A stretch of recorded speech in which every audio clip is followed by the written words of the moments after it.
की जय।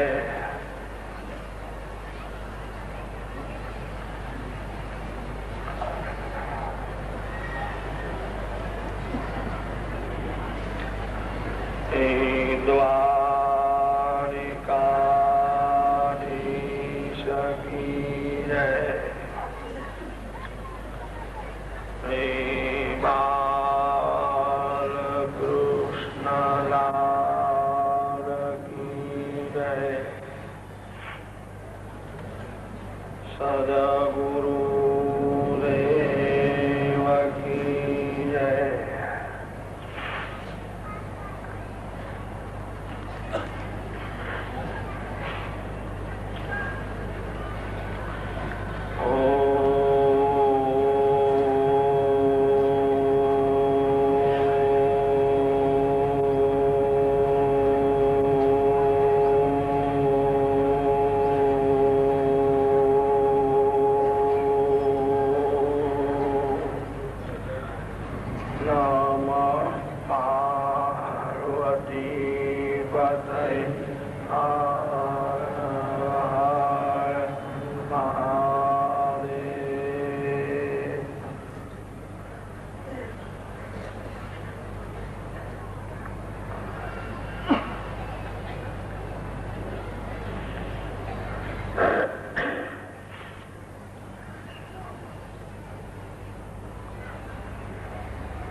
स्वस्ति श्री गणेशाय नमः।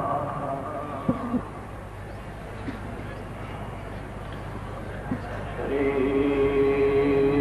सरस्वत्यै नमः।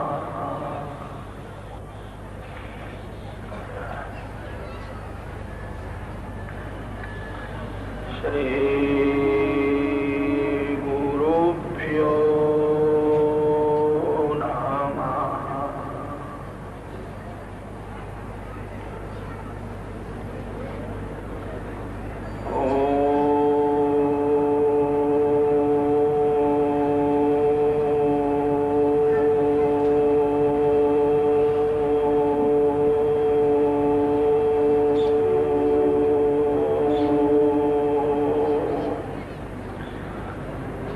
नमो भगवते वासुदेवाय।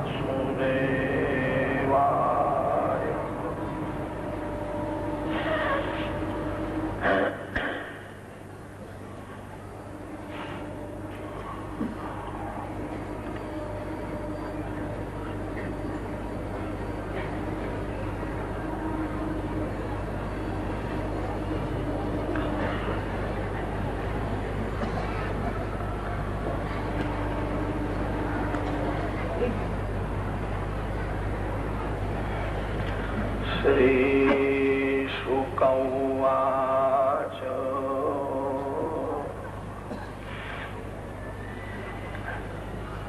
वरीयान् एष ते प्रश्नः कृतो लोकहितं नृप।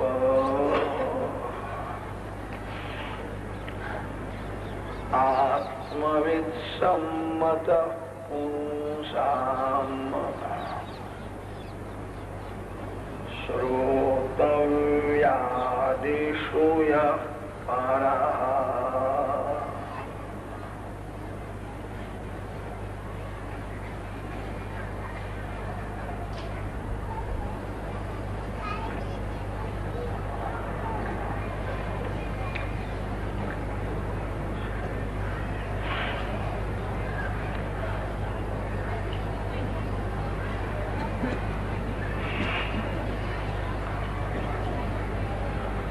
परमात्मा श्री कृष्ण जगत गुरु छे।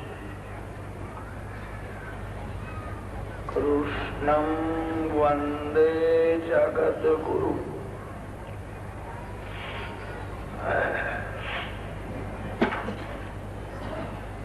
સદગુરુ તત્વ અને ઈશ્વર તત્વ એક જ હોય છે.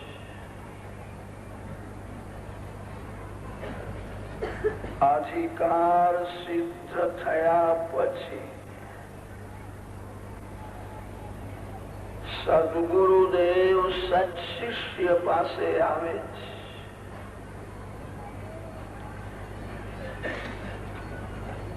જગતમાં સદગુરુ દુર્લભ નથી, સત્શિષ્ય દુર્લભ છે.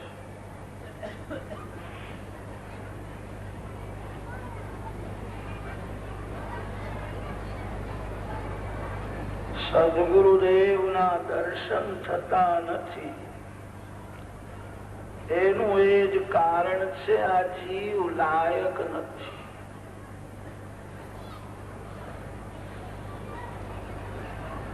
સૂર્યનો પ્રકાશ સર્વત્ર હોવા છતાં ઘુબડને સૂર્યના પ્રકાશમાં અંધારું દેખાય છે. ઘુબડને સૂર્યનો પ્રકાશ દેખાતો નથી, એ ઘુબડના આંખનો દોષ છે. આ જીવ લાયક નથી, તેથી સદગુરુદેવના દર્શન થતા નથી.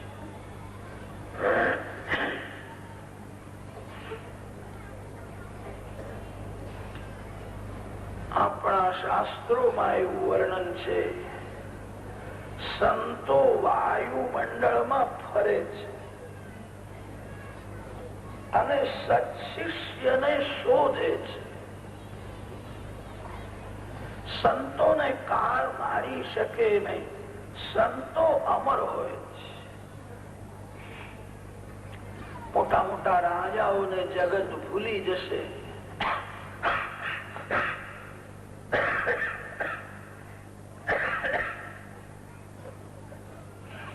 તુલસીદાસ મહારાજ ને જગત નહીં ભૂલે, તુકારામ મહારાજ ને, મીરાબાઈ ને જગત નહીં ભૂલે.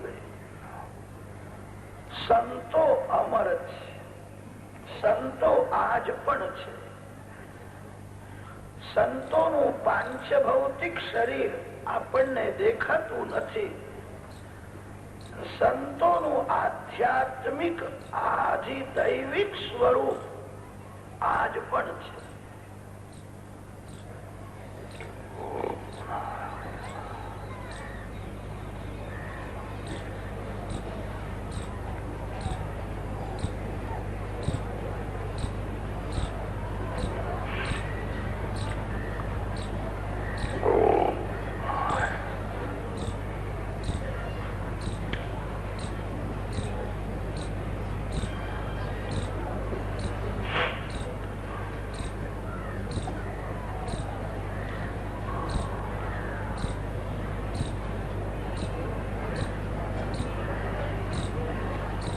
સદગુરુદેવને શોધવાની જરૂર નથી. સદગુરુદેવનો ઉપદેશ લેવા માટે લાયક થવાની જરૂર છે. જેને શ્રી કૃષ્ણ દર્શનની તીવ્ર ઈચ્છા છે, એને સદગુરુદેવ દર્શન આપે છે.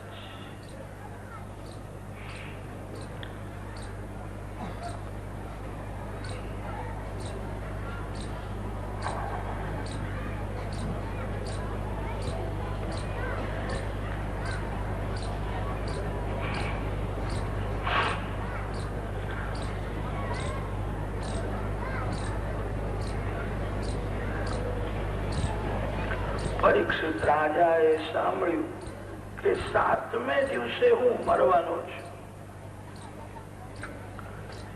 રાજાએ તો એવું જ માની લીધું, આજે જ હું મરી ગયો. જગતનો સંબંધ છોડીને પરમાત્માના દર્શન કરવા માટે ગંગા કિનારે જઈને બેઠા છે.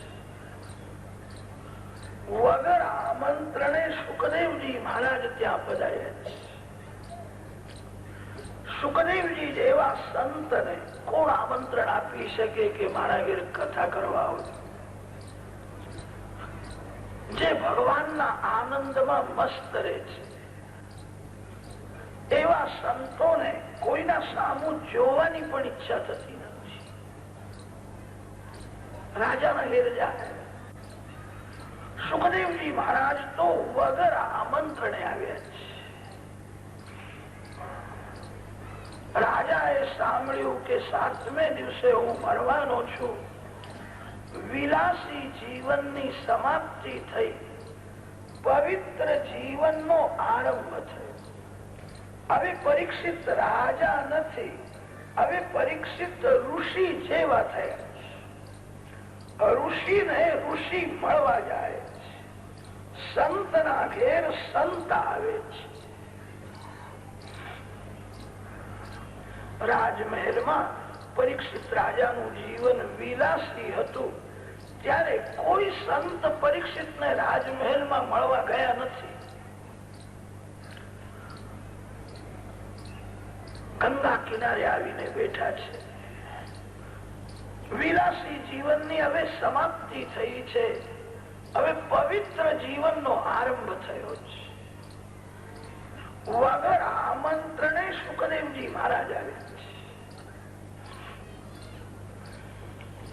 અધિકાર સિદ્ધ થયા પછી પરમાત્મા જીવાત્માને સદગુરુ રૂપે મળવા આવે છે. સદગુરુ તત્વ અને ઈશ્વર તત્વ બંને એક જ હોય છે. આપણા શાસ્ત્રોમાં કોઈ કોઈ ઠેકાણે એવું વર્ણન આવે છે, પરમાત્મા કરતા પણ સદગુરુદેવ શ્રેષ્ઠ છે. ભગવાન સર્વથી શ્રેષ્ઠ છે, પરમાત્મા સર્વશક્તિમાન છે. તો પણ સંતોએ એવું વર્ણન કર્યું છે, ભગવાન કરતા પણ સદગુરુદેવ શ્રેષ્ઠ છે. ઘણા ભાગે ભગવાન ન્યાયાધીશ નું કામ કરે છે. કર્મ પ્રધાન વિશ્વ રચી રાખા. પરમાત્મા જીવાત્માને કર્માનુસાર સુખ દુઃખ આપે છે. જે જેવું કર્મ કરે એવું એને ફળ ભગવાન આપે છે. ભગવાન પણ એવું બતાવે છે, હું કર્માધીન છું. તમે જેવું કરશો તેવું ફળ મળશે.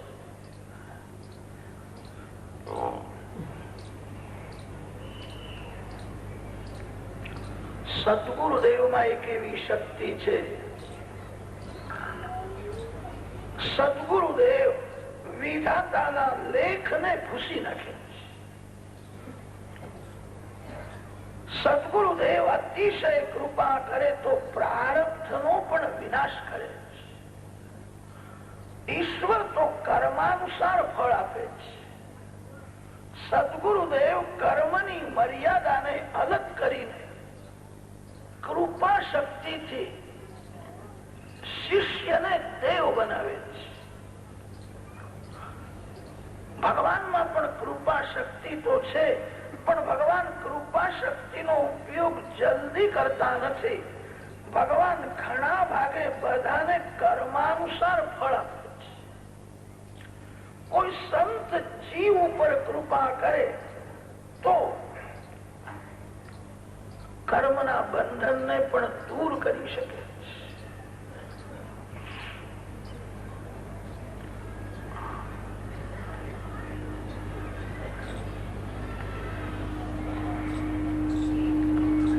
પરમાત્માએ સંસારની રચના જેવી કરી છે. ઘણા ભાગે બધાનું મન સંસારમાં ફસાયેલું જ રહે છે. સંસારથી ઘૃણા થતી નથી. પરમાત્માના દર્શનની તીવ્ર ઈચ્છા થતી નથી. સંસારમાં જીવ અનેક વાર દુઃખી થાય તો પણ તેને સંસારે મીઠો જ લાગે છે. સંસારનો મોહ છૂટતો નથી. પ્રભુએ સંસારની રચના જેવી કરી છે. સંસારના વિષયોમાં એવું આકર્ષણ ભર્યું છે. વિષયો અનેક વાર માનવને રડાવે છે, દુઃખ આપે છે, છતાં મીઠા જ લાગે છે. વિષયોનો મોહ છૂટતો નથી. પુરુષનું મન એવું બગડેલું હોય છે એને સ્ત્રીના શરીરમાં સૌંદર્ય દેખાય. સ્ત્રીનું મન એવું બગડેલું હોય છે એને પુરુષના શરીરમાં સૌંદર્ય દેખાય. જે શરીર મળમૂત્રના આધારે છે એ શરીરમાં શું સારું છે? આંખમાંથી, નાકમાંથી, મુખમાંથી દુર્ગંધ નીકળે છે, મેઘ નીકળે છે. માનવ રોજ સાફ કરે છે. માનવના જેવો કોઈ સાફ કરનારો નથી અને આ શરીર જેવી કોઈ મલિન વસ્તુ નથી. રોજ બગડે છે, દુર્ગંધ જ નીકળે છે. આજકાલ કેટલાક લોકો જે દુર્ગંધને ઢાંકવા માટે સુગંધી તેલ ને પાવડર વગેરે લગાડે છે, પણ એમનો પ્રયત્ન બહુ સફળ થતો નથી. કલાક બે કલાકમાં એ જેવું હતું તેવું જ થઈ જાય. મન એવું બગડ્યું છે, શરીરમાં સૌંદર્ય વાસે છે. મન જેનું બહુ બગડ્યું છે એને તો નખમાં અને વાળમાં પણ સૌંદર્ય દેખાય. નખમાં અને વાળમાં શું સૌંદર્ય છે? મન બગડ્યા પછી નખ અને વાળ પણ સુંદર લાગે છે. આપણા શાસ્ત્રોમાં એવું લખ્યું છે, નખ અને વાળ એ શરીરનો મળ છે. વાળ અપવિત્ર છે. તમે ભોજન કરવા બેસો અને કદાચ અન્નમાં વાળ આવી જાય, એ અન્ન ખાશો નહીં. વાળ અતિ અશુદ્ધ છે, અપવિત્ર છે. મન એવું બગડ્યું છે કે વાળમાં સૌંદર્ય દેખાય છે. પ્રભુએ જીવાત્માને સંસારમાં ફસાવી દીધો છે. આવો મોહ ભગવાને શા માટે રાખ્યો છે? આ મોહ રાખ્યો ન હોત ને તો બધા જ ભગવાનની ભક્તિ કરવાના હતા.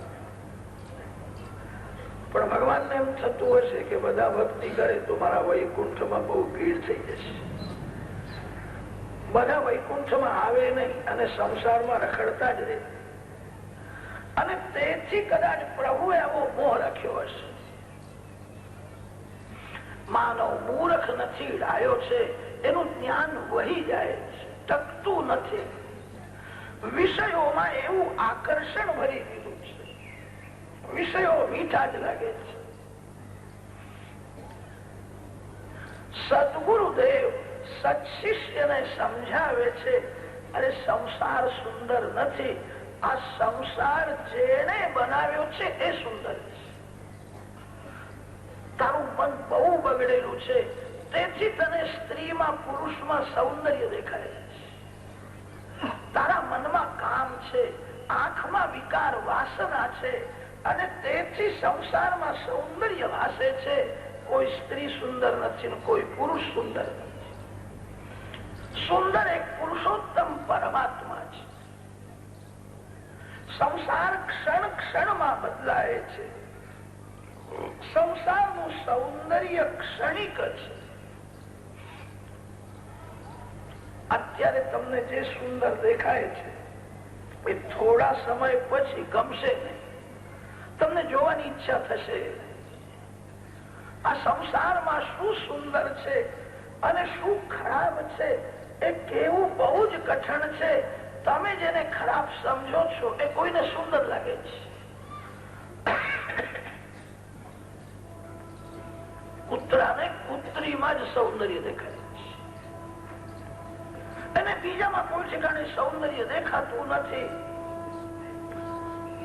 સદગુરુદેવ સત્શિષ્યને સમજાવે છે, અરે આ સંસાર જેને બનાવ્યો છે તે સુંદર છે. સંસાર કાર્ય છે, પરમાત્મા કારણ છે. સંસાર સુંદર હોય તો આ સંસાર જેને બનાવ્યો તે અતિ અતિ સુંદર હોવો જોઈએ. કોઈ સુંદર વસ્તુ દેખાય ત્યારે ભગવાનનું સ્મરણ કરો. ભગવાન કેવા હશે? જે પ્રભુએ આવો સુંદર સંસાર બનાવ્યો એ પરમાત્મા અતિ સુંદર છે. જીવને ઈશ્વર તો સંસારમાં ફસાવી રાખે છે. સદગુરુદેવ સંસારમાંથી હટાવીને એના મનને ભગવાનના સન્મુખ લઈ જાય. પરમાત્મા શ્રેષ્ઠ છે કે સદગુરુદેવ શ્રેષ્ઠ છે? ત્રણ દેવોને શ્રેષ્ઠ માન્યા છે, બ્રહ્મા, વિષ્ણુ અને મહેશ્વર. આ ત્રણ દેવો એક એક કામ કરે છે, જ્યારે સદગુરુદેવ ત્રણે કામ કરે છે. બ્રહ્માજી જગતની ઉત્પત્તિ કરે છે, વિષ્ણુ ભગવાન જગતનું રક્ષણ કરે છે અને શિવજી મહારાજ જગતનો પ્રલય કરે છે. ઉત્પત્તિ, સ્થિતિ અને વિનાશ બ્રહ્મા, વિષ્ણુ, મહેશ્વર ત્રણ દેવો ત્રણ કામ કરે છે. સદગુરુદેવ ત્રણે કામ કરે છે. સદગુરુદેવ બ્રહ્માજીનું સ્વરૂપ છે. ગુરુર બ્રહ્મા, ગુરુર વિષ્ણુ, ગુરુર દેવો મહેશ્વર. બ્રહ્માજી જગત ઉત્પન્ન કરે છે. સદગુરુદેવ સત્શિષ્યને નવો જન્મ આપે છે. માતા પિતા જે જન્મ આપે છે તે બહુ પવિત્ર નથી. કોઈ સંતના ચરણ પકડો. સંત જેના ઉપર કૃપા કરે છે એનો નવો જન્મ થાય છે. જે જીવ ઉપર કોઈ સંતની કૃપા નથી એનું જીવન પશુના જેવું જ હોય છે. કૂતરો આખો દિવસ રખડે છે. કેટલાક લોકો આખો દિવસ પૈસાના જ પાછળ પડે. માનો થોડો વિચાર કરતો નથી, પૈસો શા માટે જોઈએ? પૈસાનું લક્ષ્ય શું છે કે પૈસો હોય તો કુટુંબનું સુખ મળે, પૈસો હોય તો સ્ત્રી મળે, પુત્ર થાય, બંગલો થાય. કુટુંબનું સુખ ભોગવવા માટે પૈસાની જરૂર છે. માનો થોડો વિચાર કરે, કુટુંબનું સુખ શા માટે? આ જગતમાં કોઈ બીજું સુખ છે કે નહીં? કુટુંબ સુખથી માનવને બીજા સુખની ખબર જ નથી. પશુ પક્ષીઓમાં પણ પતિ પત્ની હોય છે. પશુ પક્ષીઓ સંસાર કરે છે. કુટુંબનું લૌકિક સુખ તો પશુ પક્ષીઓને પણ મળે છે. માનવ બુદ્ધિ પ્રધાન, જ્ઞાન પ્રધાન છે. માનવ જયારે પરમાત્માના માટે કઈક સાધન કરે છે અને ત્યારે માનવનો નવો જન્મ થાય છે. જે ભગવાનના માટે કઈ સાધન કરતો નથી એ પશુ જેવો છે.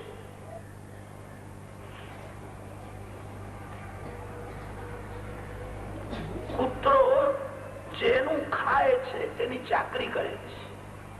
કૂતરાને જે ઘરમાં ટુકડો મળે છે આખી રાત જાગે છે. બહુ કાળજી રાખે છે કે ચોરી ન થાય.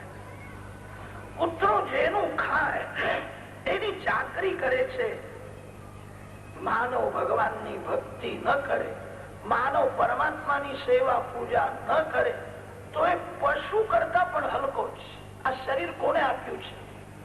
આંખને જોવાની શક્તિ કોણ આપે છે? અન્ન જળ કોણ આપે છે? જે ભગવાનની સેવા પૂજા કરતો નથી એ કૂતરા કરતા પણ હલકો છે. કૂતરો તો જેનું ખાય એની ચાકરી કરે છે. કૂતરો જેનું ખાય એના ઉપકાર માને છે.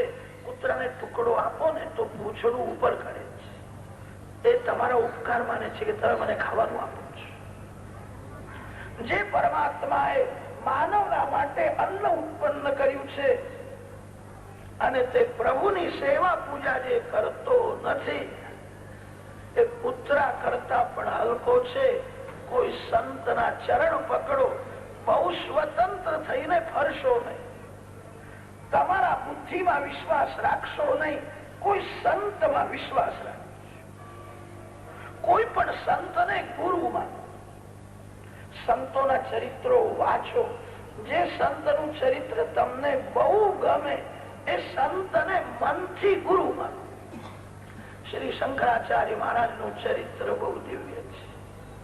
ભગવાન શ્રી રામાનુજાચાર્ય સ્વામીનું ચરિત્ર દિવ્ય છે.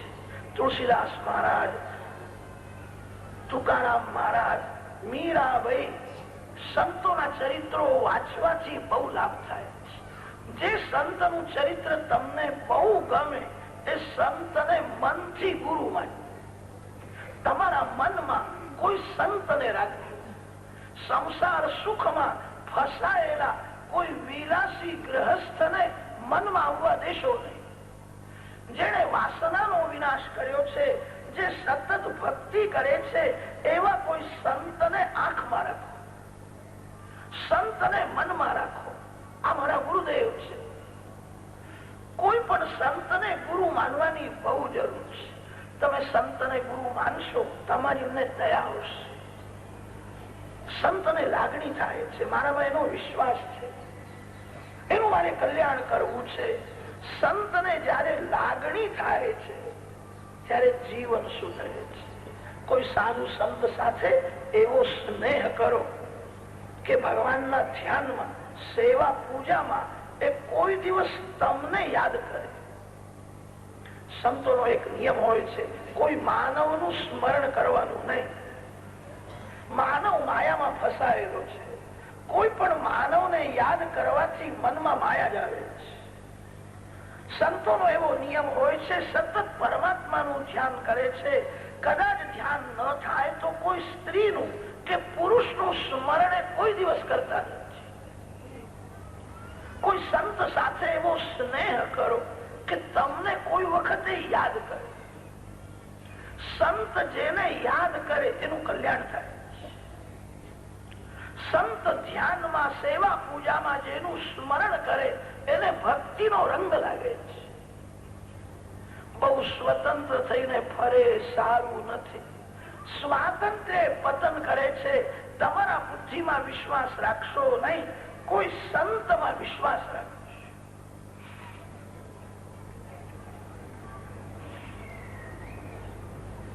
કોઈ સંત કૃપા કરશે, તમારો નવો જન્મ થશે. સદગુરુદેવ સત્શિષ્યને નવો જન્મ આપે છે. ગુરુદેવ બ્રહ્માજીનું સ્વરૂપ છે. ગુરુદેવ વિષ્ણુ ભગવાનનું સ્વરૂપ છે. વિષ્ણુ ભગવાન સર્વનું રક્ષણ કરે છે. સદગુરુદેવ સર્વકાળ સત્શિષ્યનું રક્ષણ કરે છે. ઘણા સાધુ સંતો એવા હોય છે, તેમને કોઈ દિવસ ગુરુ થવાની ઈચ્છા થતી નથી. કોઈ સંતને ગુરુ માને એ સારું છે, ગુરુ થવાની ઈચ્છા રાખે એ યોગ્ય નથી. તમે કોઈના ગુરુ થશો નહીં, કોઈને ગુરુ માનજો. શાસ્ત્રોમાં એવું લખ્યું છે, જે ગુરુ થાય છે એને બહુ માર પડે છે. શિષ્યને જયારે પાપની સજા થાય છે ત્યારે ભગવાન ગુરુદેવને બોલાવે છે. તમારો શિષ્ય ગુરુ પૂર્ણિમાના દિવસે તમે એની પૂજા લેતા હતા, એની પૂજા લીધી, એનું પાપ કેમ છોડાવ્યું?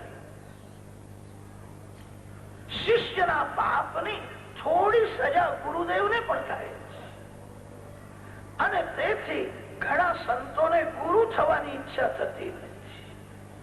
જે ગુરુ થયો એના માથે બહુ જવાબદારી આવી છે. ગુરુદેવ સત્શિષ્યનું સર્વકાળ રક્ષણ કરે છે. ગુરુદેવને શિષ્યનું કંઈક લેવાની ઈચ્છા થતી નથી. ગુરુદેવ તો પોતાનું સર્વસ્વ શિષ્યને આપવાની ઈચ્છા રાખે છે. ગુરુદેવ અતિ ઉદાર છે. ગુરુદેવ શિષ્યને પરમાત્માનું દાન કરે છે. શિષ્ય ગુરુદેવને શું આપી શકે? ગુરુદેવ નિરપેક્ષ હોય છે. જે ગુરુને શિષ્યનું કંઈક લેવાની ઈચ્છા છે એ ગુરુ શિષ્યનું કલ્યાણ કરી શકે જ નહીં. ગુરુ નિરપેક્ષ હોય અને શિષ્ય નિષ્કામ હોય. લક્ષ્મીપતિ જેના હાથમાં આવે છે એ નિરપેક્ષ થઈ શકે છે.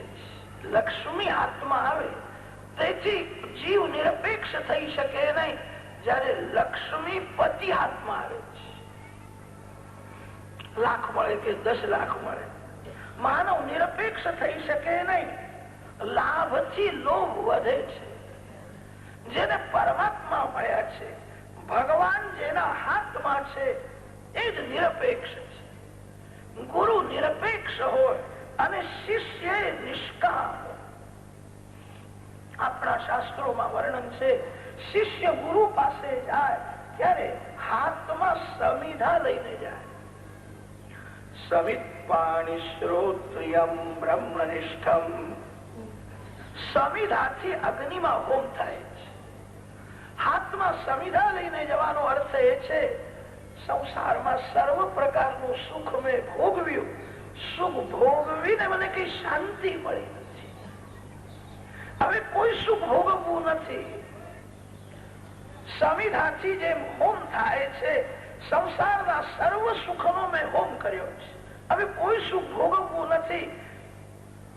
એવું મને સુખ મળે કે જે સુખનો અનુભવ કર્યા પછી દુઃખ આવે જ નહીં. સંસારનું બધું સુખ એવું છે જે સુખ ભોગવ્યા પછી દુઃખ આવે જ છે. હવે કોઈ સુખ ભોગવવું નથી. કેટલાક લોકો સંતોના પાછળ પડે છે, પણ લૌકિક સુખના માટે પાછળ પડે છે. મહારાજ સિદ્ધ છે, થોડો આશીર્વાદ આપે તો મને પૈસા મળી જાય. કેટલાક તો એવું સમજે છે કે મહારાજે આશીર્વાદ આપ્યો પછી મને લોટરીમાં 1 લાખ રૂપિયા મળ્યા. સાચા સંત કોઈ દિવસ સંપત્તિ આપીને સુખી કરતા નથી. સંત બુદ્ધિને સુધારીને સુખી કરે. વગર મહેનતે હાથમાં પૈસો આપે ને એ આળસુ થાય છે, એ વિલાસી થાય છે. સંત સંપત્તિ આપીને સુખી કરતા નથી, સંત બુદ્ધિને સુધારીને સુખી કરે. સંત વિષયાનંદ આપતા નથી, સંત ભજનાનંદ આપે છે. સંત વાસનાનો વિનાશ કરે છે. સંત બગડેલા મનને સુધારીને સુખી કરે. સંત ધન આપીને સુખી કરતા નથી. કોઈ શ્રીમાન ના પાછળ તમે બહુ પડો ને તો શ્રીમાન તમને 1 લાખ 2 લાખ રૂપિયા આપી દે. શ્રીમાન પણ ધન આપીને તમને સુખી કરી શકે છે. સંત ધન આપીને સુખી કરતા નથી, સંત વાસનાનો વિનાશ કરીને સુખી કરે. સંત બગડેલા મનને સુધારીને સુખી કરે છે. સંત સન્માર્ગ બતાવે છે. સંત સદબુદ્ધિ આપે છે. સાચા ઉપદેશ દેત, ભલી ભલી મતિ દેત, समता समबुद्धि देत, कुमति को हरत है, मार्ग को दिखाय देत, भाव देत भक्ति देत, प्रेम की प्रचीति देत, अज्ञान को हरत है, ज्ञान देत ध्यान देत, आत्म को विचार देत और ब्रह्म को बताय देत, ब्रह्ममय करत है. સદગુરુદેવ કૃપા કરીને સત્શિષ્યને આત્મ સ્વરૂપનું ભાન કરાવે છે. સદગુરુદેવ પરમાત્માના દર્શન કરાવે છે. સદગુરુદેવને શિષ્યનું કંઈક લેવાની ઈચ્છા થતી નથી. ગુરુદેવ તો શિષ્યના માટે પ્રાણનો ભોગ આપવા તૈયાર હોય છે. જે ગુરુને શિષ્યનું કંઈક લેવાની ઈચ્છા છે એ ગુરુ शिष्यનું કલ્યાણ કરી શકે જ નહીં. लोभी गुरु और लालची छेला, दोनों का नरक में ठेलम ठेला. गुरु पूर्ण निरपेक्ष होवा જોઈએ. શિષ્ય નિષ્કામ હોવો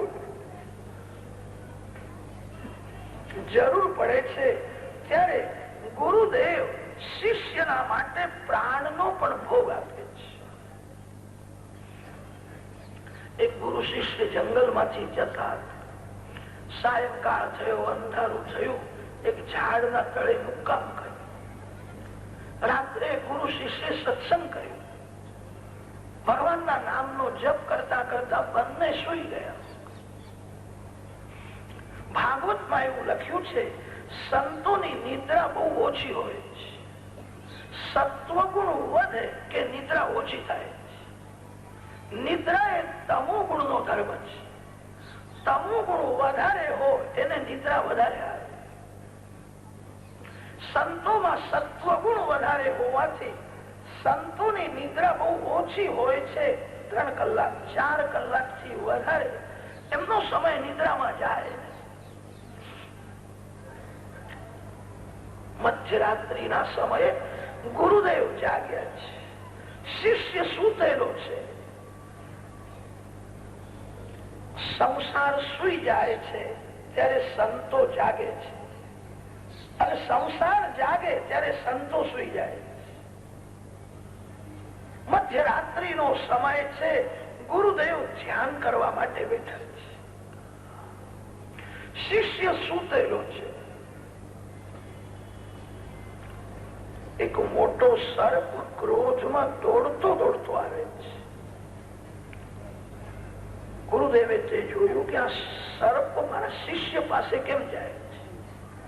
ગુરુદેવે તે સર્પને પૂછ્યું, તું ક્યાં જાય છે, તારું શું કામ છે? તે સર્પે કહ્યું કે મહારાજ, તમારો જે શિષ્ય છે તે મારો પૂર્વ જન્મનો વેરી છે. એને પૂર્વ જન્મમાં મને માર્યો છે અને તે વેરનો બદલો લેવા માટે હું જઉં છું. એને હું મારીશ, એને હું કરડીશ, એ વ્યાકુળ થઈને મરશે એ જોઈને હું રાજી થઈશ. એને મને માર્યો છે. ગુરુદેવ સર્પને સમજાવે છે, મારા શિષ્યની ભૂલ થઈ છે, તને એને માર્યો એ બહુ ખોટું કર્યું છે, હું ક્ષમા માંગુ છું, હું વંદન કરું છું, મારા શિષ્યને કરડીશ નહીં. એને મારવાથી હવે તને શું મળવાનું છે? તે સર્પે કહ્યું કે મહારાજ, તમારું જ્ઞાન તમારી પાસે જ રાખજો,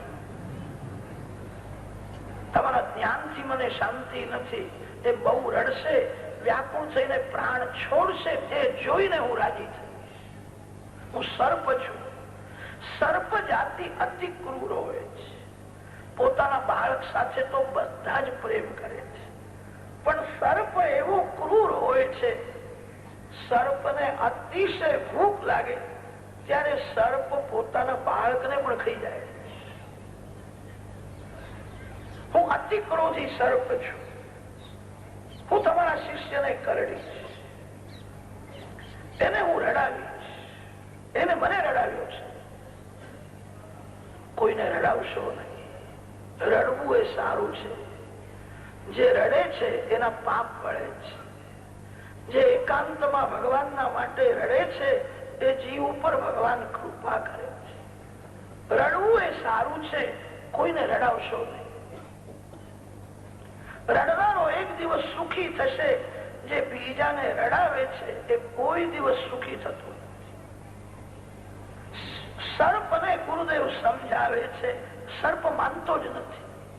હું તમારા શિષ્યને કરડીશ. ત્યારે ગુરુદેવે સર્પને કહ્યું કે શિષ્યના બદલામાં તું મને કરડ. મારું કોઈ કામ બાકી નથી. મારા મનમાં કોઈ વિકાર નથી, વાસના નથી. મારું મન શુદ્ધ છે. મારું મરણ થાય તો વાંધો નથી. મારું મરણ થાય તો હું ભગવાનના ચરણે જ જવાનું છું. મારું મરણ થાય તો હું ભગવાનને જ મળવાનું છું. જેના મનમાં વિકાર છે, વાસના છે, એ મૃત્યુથી ગભરાય છે. જેનું મન ગંગાજળ જેવું અતિ શુદ્ધ છે, એને મરણની બીક લાગતી નથી. મૃત્યુ એ તો પ્રભુનું મિલન કરાવનાર છે. મરણ થશે તો હું ભગવાનને મળીશ. હું કોઈના પેટમાં જવાનું નથી. મારે પતિ થવું નથી, કોઈની પત્ની થવું નથી. જેને વાસનાનો વિનાશ કર્યો છે, જેનું મન ગંગાજળ જેવું શુદ્ધ છે, એને મૃત્યુની બીક લાગતી નથી. ગુરુદેવે તે સર્પને કહ્યું છે, શિષ્યના બદલામાં તું મને કરડ.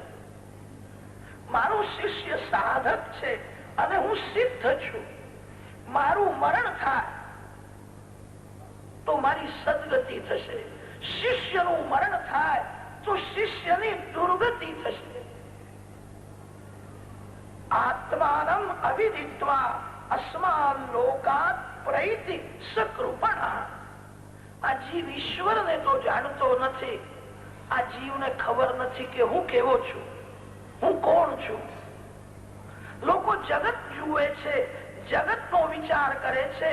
હું કે એવો છું, પોતાનો વિચાર કોઈ કરતા નથી.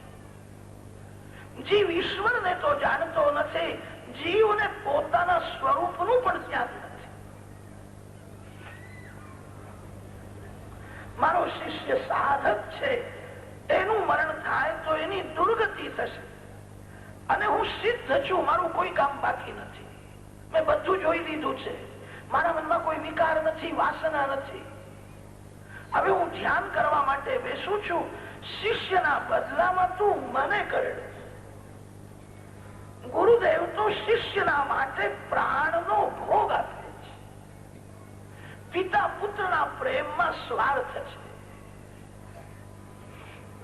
માં બાળકને મોટો કરે છે, માના મનમાં સ્વાર્થ હોય છે. છોકરો મોટો થશે, એનું લગ્ન થશે, વહુ આવશે, પછી મને સુખ આપશે. માં પુત્ર સાથે પ્રેમ કરે છે, એમાં સ્વાર્થ છે. પિતા પુત્ર સાથે પ્રેમ કરે છે, એમાં સ્વાર્થ છે. ગુરુદેવ શિષ્ય સાથે પ્રેમ કરે, એમાં કોઈ સ્વાર્થ નથી. પુત્રને કદાચ સાપ કરડવા જાય તો બાપ એ સાપને એવું કહેશે કે એના બદલામાં તું મને કરડ. બાપ ત્યાંથી ભાગી જશે. ગુરુદેવે તે સર્પને કહ્યું, શિષ્યના બદલામાં તું મને કરડ. ગુરુદેવ તો શિષ્યના માટે પ્રાણનો પણ ભોગ આપવા તૈયાર છે. સાધુ શબ્દનો અર્થ થાય છે જે બીજાનું કામ સાધી આપે, એને સાધુ કહે છે. સાધનોથી પરકાર્યાણિ ઇતિ સાધુ. પોતાનું કામ સિદ્ધ કરે એ સ્વાર્થી છે, સંસારી છે. જે બીજાનું કામ સાધી આપે છે, જે બીજાના માટે પ્રાણનો પણ ભોગ આપે, એને સાધુ કહે છે. વેશથી સાધુ થવું બહુ કઠણ નથી, હૃદયથી સાધુ થવું બહુ કઠણ. ગુરુદેવે સર્પને કહ્યું, મને કરડ, મારું મરણ થાય તો વાંધો નથી. ગુરુદેવ વિષ્ણુ ભગવાનનું સ્વરૂપ છે. ગુરુ બ્રહ્મા ગુરુ વિષ્ણુ. ગુરુદેવ મળ્યા પછી પવિત્ર જીવનનો આરંભ થાય. સદગુરુદેવ શિવ સ્વરૂપ છે. ગુરુદેવો મહેશ્વરા. શિવજી મહારાજ પ્રલય કરે છે. પ્રલય કરે છે ત્યારે જગતનો વિનાશ થાય છે. જગતનો વિનાશ થયા પછી પ્રલય થાય છે. રોદનાદ રુદ્રઃ રોદયતી તિવા રુદ્રઃ રુજમ દ્રાવયતી તિવા રુદ્રઃ. પ્રલય કાળમાં શિવ રુદ્ર બને છે, સર્વનો વિનાશ કરે છે. અત્યારે તો ભગવાન શંકર અતિ શાંત છે, પણ પ્રલય કાળમાં શિવ રુદ્ર થશે, સર્વનો વિનાશ કરે છે, ત્યારે પ્રલય થાય છે. ધન્ય છે ગુરુદેવને. શિવજી તો જગતનો વિનાશ કર્યા પછી પ્રલય કરે છે. જગત હોવા છતાં ગુરુદેવ શિષ્યને પ્રલય બતાવે છે. કોઈ સદગુરુદેવ પ્રેમથી શિષ્યના માથે હાથ પધરાવે અને તે જ ક્ષણે એને પરમાત્માના દર્શન કરાવે છે.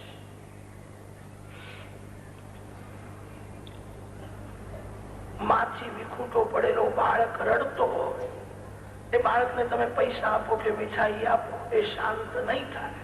એને માં જોઈએ છે. એની માને ખબર પડે કે બાળક રડે છે, માં દોડતી આવે છે અને બાળકના માથે જ્યાં હાથ પધરાવ્યો, બાળક સમજી જાય છે કે મારી માં આવી ગઈ. એક માના હાથમાં એવી શક્તિ છે, બાળકના માથે હાથ પધરાવે તો રડતો બાળક શાંત થાય છે. સદગુરુદેવના હાથમાં કેવી શક્તિ હશે? જે હાથે કોઈ દિવસ પાપ કર્યું જ નથી, જે હાથ અતિશય પવિત્ર છે, સદગુરુદેવનો વરદ હસ્ત માથે આવે તે જ ક્ષણે પરમાત્માના દર્શન કરાવે. મંત્ર દીક્ષા કરતા પણ સ્પર્શ દીક્ષા શ્રેષ્ઠ છે. સિદ્ધ સદગુરુ સ્પર્શ દીક્ષા આપે છે.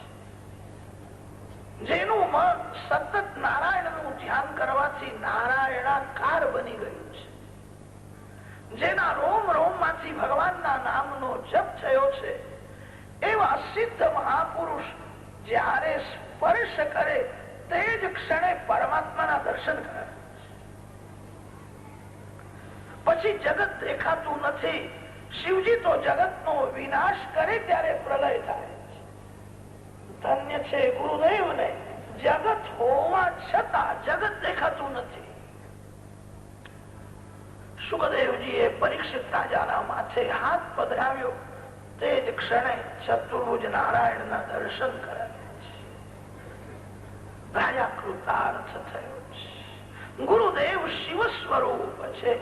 બ્રહ્મા, વિષ્ણુ, મહેશ્વર આ ત્રણ દેવો એક એક કામ કરે છે, જ્યારે સદગુરુદેવ ત્રણે કામ કરે છે.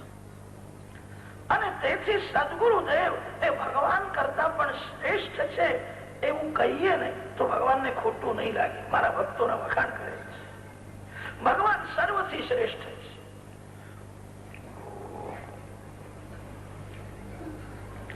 સુખદેવજી મહારાજ ગુરુ નથી, સદગુરુ છે.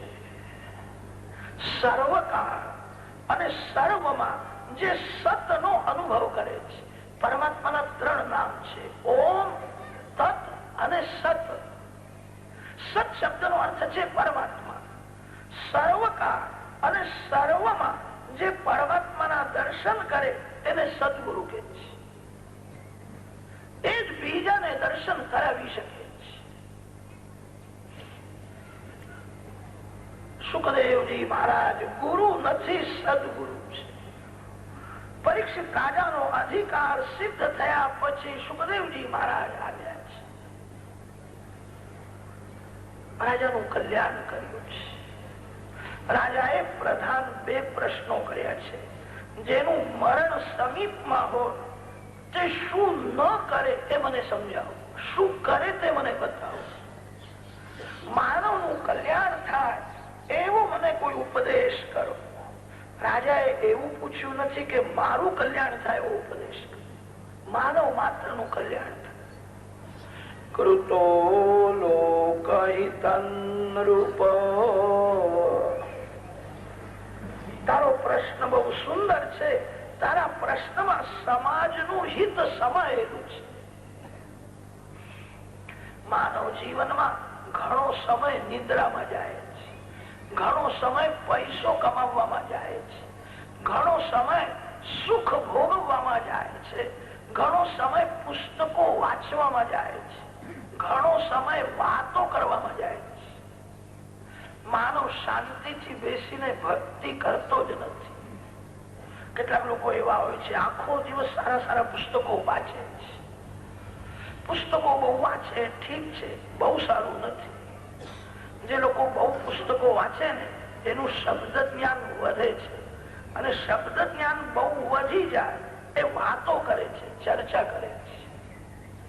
એ શાંતિથી બેસીને પ્રેમથી પૂજા કરતો નથી, જપ કરતો નથી. જેનું શબ્દ જ્ઞાન બહુ વધ્યું છે એ સાધુ સંતોની પણ પરીક્ષા કરે છે. આ મહારાજ કરતા 2 વર્ષ પહેલા એક મહારાજ આવેલા, તે કથા બહુ સારી કરતા. તેમનો કંઠ બહુ સારો હતો. બહુ ભણેલા લોકો કથામાં જતા નથી, અને કથામાં કદાચ જાય તો અભિમાનમાં આકડમાં બેસીને જ કથા સાંભળે છે. હું બધું જાણું છું, મને બધી ખબર છે. જે બહુ ભણ્યો છે, જે બહુ પુસ્તકો વાંચે એ સંતોની પણ પરીક્ષા કરે છે. માનવના જીવનમાં ઘણો સમય પુસ્તકો વાંચવામાં જાય છે, વાતો કરવામાં બહુ સમય જાય છે, અને ઘણો સમય રડવામાં પણ જાય છે. શાંતિથી ભક્તિ કરતો નથી. કાળ ગળું દબાવે છે. એક રસોઈયો હતો, અને તે થોડી રસોઈ બનાવીને કોઈને મળવા ગયો, અને ત્યાં વાતે ચડ્યો. તે કલાક 1.5 કલાક વાતો કરી, પછી આવીને જુએ છે તે અડધી રસોઈ બળી ગઈ હતી. એને બહુ દુઃખ થયું. તે કલાક, અડધો કલાક રડવામાં ગાળ્યો. પછી તો બધું જ બળીને ખાક થઈ ગયું. માનવની એવી જ દશા થાય.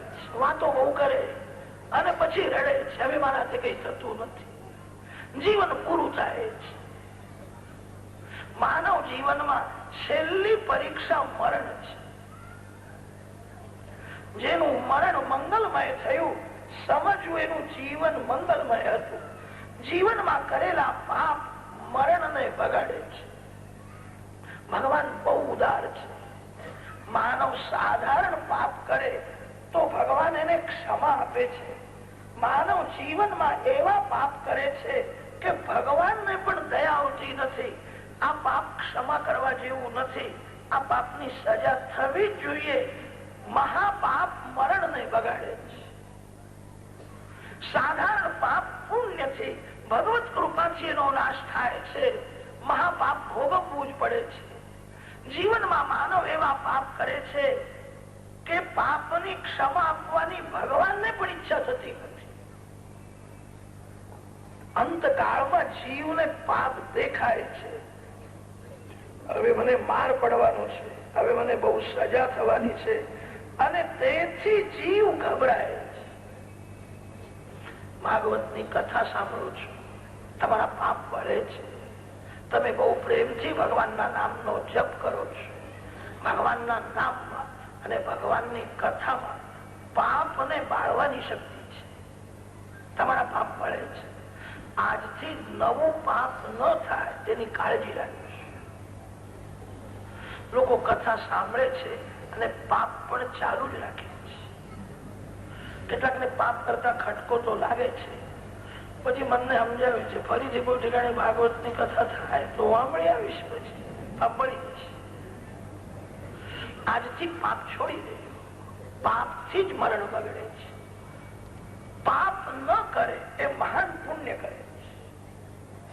સૌથી મોટું પુણ્ય કયું? જે આંખથી, જીભથી, મનથી કોઈ દિવસ પાપ કરતો નથી, એ મહાન પુણ્ય કરે છે. પાપથી જ મરણ બગડે છે. અંતકાળમાં પાપ બધા પ્રત્યક્ષ દેખાય છે અને તેથી જીવ ગભરાય છે. જીવને જે ગભરામણ થાય છે તે પાપની ગભરામણ હોય છે. શરીરને વેદના થાય ત્યારે પણ જીવ અકળાય છે. અંતકાળમાં જીવને પુણ્ય યાદ આવતું નથી, પાપ જ યાદ આવે છે. કોઈને મૃત્યુની શૈયામાં એટલું યાદ આવે કે એક વાર હું દ્વારકામાં ગયો હતો. મેં દ્વારકાનાથના બરાબર દર્શન કર્યા છે. મેં ભગવાનના ચરણમાં તુલસીજી અર્પણ કરી છે. મૃત્યુની શૈયામાં આટલું યાદ આવે તોય મરણ સુધરે.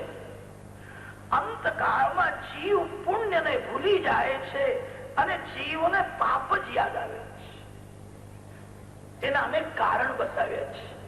અંતકાળમાં પુણ્ય યાદ આવતું નથી, પાપ યાદ આવે છે. એનું કારણ એ છે પાપ માનવ એકાગ્ર ચિત્તથી કરે છે. માનવ પાપ કરે છે ત્યારે બહુ સાવધાન થઈને પાપ કરે છે. હું પાપ કરું છું તે કોઈ જાણે નહીં. બહુ સાવધાન થઈને એકાગ્ર ચિત્તથી કરેલું પાપ યાદ આવે છે. પુણ્ય કરે છે ત્યારે માનવ ગાફલ હોય છે. પુણ્ય કરે છે ત્યારે જીવ અભિમાનમાં હોય છે. હું દાન આપું છું, હું યજ્ઞ કરું છું. પુણ્યમાં જીવ સાવધાન નથી, પાપમાં જીવ સાવધાન રહે છે. હું પાપ કરું છું તે કોઈ જાણે અને એકાગ્ર ચિત્તથી તેથી કરેલું પાપ યાદ આવે છે. અંતે નારાયણ સ્મૃતિ. થોડો વિચાર કરો. આ શરીર ક્ષણ ક્ષણમાં મરે છે. આત્માનો જન્મ થતો નથી, આત્માનું મરણ થતું નથી. આ શરીર તો ક્ષણે ક્ષણે મરે છે. પ્રતિ ક્ષણને સુધારજો. પ્રતિ ક્ષણે ભક્તિ કરવાની ટેવ પાડો તો અંતકાળમાં ભગવાન યાદ આવશે. કેટલાક લોકો એવું સમજે છે આજે ખાઓ પીઓ મજા કરો, અંતકાળમાં રામ રામ બોલીશું કે વિમાન આવશે. અંતકાળમાં જે ભગવાનનું સ્મરણ કરે એ ભગવાનના ધામમાં જાય. અને અંતકાળમાં ભગવાનનું સ્મરણ કરવું બહુ કઠણ છે. અંતકાળમાં અતિ દુઃખ છે. પ્રતિ ક્ષણે ભક્તિ કરવી. ક્ષણનો દુરુપયોગ કરે એનું મરણ બગડે અને કણનો દુરુપયોગ કરે એ દુઃખી થાય છે. એક કણનો પણ દુરુપયોગ ન કરો. એક કણથી અનેક કીડીઓનું પોષણ થશે. આ મોંઘવારી કેમ થઈ છે? લોકો થાળીમાં પથરામાં પહોંચાડે, અન્નદેવનું અનાદર બહુ કરે છે અને તેથી આ મોંઘવારી થઈ, એક કણ પણ છોડશો. કણનો દુરુપયોગ કરે એ બીજા જન્મમાં દરિદ્રી થાય. સુધરેલા લોકો તો એવું સમજે છે થોડું તો છાડવું જ જોઈએ, છાડવું તો ફેશન છે, બધું કઈ જાય સારું નથી, થોડું પણ છાડવું ન જોઈએ. કેટલાક લોકો બહુ ડાયા હોય છે કે થોડુંક છાડ્યું હોય ને તો પાછળથી ભિખારીઓને ખાવાનું મળે. આપણા શાસ્ત્રોમાં એવું લખ્યું છે કોઈને પણ એઠું આપવું નહીં. તમારું એઠું જે ખાશે એ તમારું પુણ્ય લઈ જશે. એઠું કોઈને આપશો નહીં. ભિખારી પણ ભગવાનનો અંશ છે. ભિખારી એ કઈ ભીખ માંગવા માટે આવ્યો નથી. ભિખારી તો આપણને ઉપદેશ કરવા માટે આવ્યો છે. પૂર્વ જન્મમાં મેં કોઈને કઈ આપ્યું નથી, તેથી હું ભિખારી થયો છું. તમે મને ન આપો તો યાદ રાખજો બીજા જન્મમાં તમે મારા જેવા જ થવાના છો. એ કઈ ભીખ માંગવા આવ્યો નથી, એ ઉપદેશ કરવા માટે આવ્યો છે. ભિખારી પણ ભગવાનનો અંશ છે, એને એટલું આપશો નહીં. એક કણનો દુરુપયોગ ન થાય. કણ અને ક્ષણ બે હાચવજો. કણનો દુરુપયોગ કરે એ ભિખારી થાય અને ક્ષણનો દુરુપયોગ કરે એ અંતકાળમાં બહુ દુઃખી થાય. પ્રતિ ક્ષણે ભક્તિ. માનવ જીવનમાં છેલ્લી પરીક્ષા મરણ છે.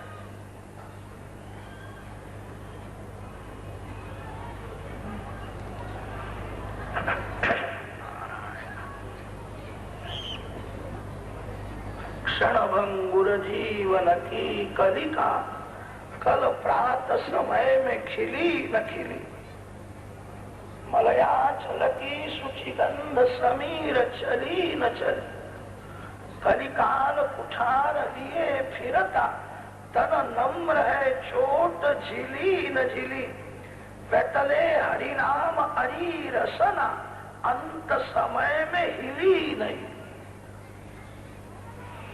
શરીર ક્ષણે ક્ષણે મરે છે. પ્રતિ ક્ષણે ભક્તિ કરો. મરણ મંગલમય થશે. કાળ આવે છે તે બધાને સાવધાન કરીને પછી પકડવા આવે છે. અચાનક કોઈનું મરણ થતું નથી. કાળ બધાને કાગળ લખે છે. કાળ અનેક વાર ખબર આપે છે હવે મારો સમય થયો છે, હવે હું આવવાનો છું, હવે હું આવવાનો છું. માનવ સંસાર સુખમાં એટલો બધો ફસાયેલો રહે છે. કાળ કાગળ લખે તે વાંચતો જ નથી. એક એક દાંત પડવા લાગે ને કે સમજવું કાળનો કાગળ આવ્યો છે. જન્મ થયો ત્યારે મુખમાં એક પણ દાંત નહોતો. મરણ સમીપમાં હોય ત્યારે ધીરે ધીરે દાંત પડવા લાગે. દાંત પડવા લાગે ને કે સમજવું હવે મરણ સમીપમાં છે. હવે સાદું ભોજન કરીને આખો દિવસ ભક્તિ કરી છે. કલિયુગના લોકો તો બહુ બુદ્ધિમાન છે, બહુ આગળ વધ્યા છે. દાંત પડી જાય ને 200-500 ખર્ચીને નકલી દાંત બનાવે છે. એટલે તો એવું સમજે છે મોઢામાં છોકઠું હોય ને તો થોડું ખાવામાં મજા આવે છે. અરે છેલ્લા વરઘોડાની હવે તૈયારી છે. સાવધાન કરે છે. બહુ ખાવાથી તૃપ્તિ થાય છે. જીભને મનને સમજાવવાથી તૃપ્તિ થાય. મેં બહુ ખાધું છે, હવે મારે સાદું ભોજન કરીને આખો દિવસ ભક્તિ કરવી છે. મૃત્યુના લક્ષણ ભાગવતમાં બતાવ્યા છે. આકાશમાં જેને અરુંધતીનો તારો ન દેખાય એ સમજે કે એક વર્ષમાં મારું મરણ થશે. આપણો ભારત દેશ એ ઋષિ મુનિઓનો દેશ છે. તમારો જન્મ કોઈ ઋષિના વંશમાં થયો છે. તમે કોઈ પણ સારું કામ કરો ત્યારે એના પહેલા ગોત્રોચ્ચાર કરવો પડે છે. અમુક ઋષિના વંશમાં મારો જન્મ થયો છે. એક ભાઈને પૂછ્યું હતું કે તમારું ગોત્ર કયું? એમને એવું કહ્યું કે મહારાજ હું પરદેશનો ઇતિહાસ જાણું છું પણ મારું ગોત્ર કે હું જાણતો હું પરદેશમાં બોલું છું. તમે બધા ઋષિના બાળક છો. ઋષિઓને કેમ ભૂલો છો? તમારો જન્મ કોઈ ઋષિના વંશમાં થયો છે. ઋષિઓના પાછળ પાછળ ચાલવાનું છે. આપણે બધા 7 ઋષિઓના બાળકો છીએ.